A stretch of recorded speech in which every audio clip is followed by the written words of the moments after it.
دا څنګه دی اجازه کوي چې وکیل صاحب باندې خبر کم وکیل صاحب هغه بل درخت کې ور پاتې سو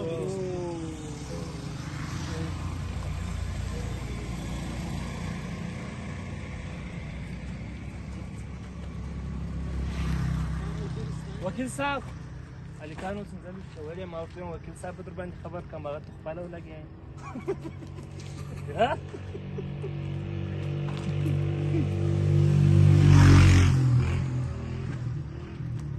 دا خو یو ملي پروژه ده په ملي پروژه کې ټول افغانستان شریک دي موږ هم پر دلارې باندې تېرېدلو انډیوالانو ته مو وویله چې په دې سلطانزي صاحب ته مو وویله ما ورته ویله چې دا ملي پروژه ده په دې کې زموږ څه حق شته که نه شته بیا سلطانزي صاحب راته وویل ولو په ملي پروژه کې د ټول افغانانو حق دی نو اوس موږ پسې راتاسو هغه بیا داسې ترخې دي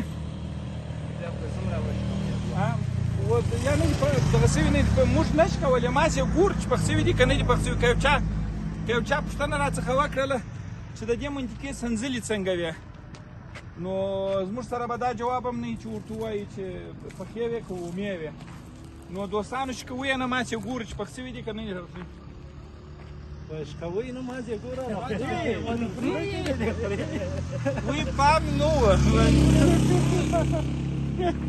هر ځای چې تېرېږو ته مجرد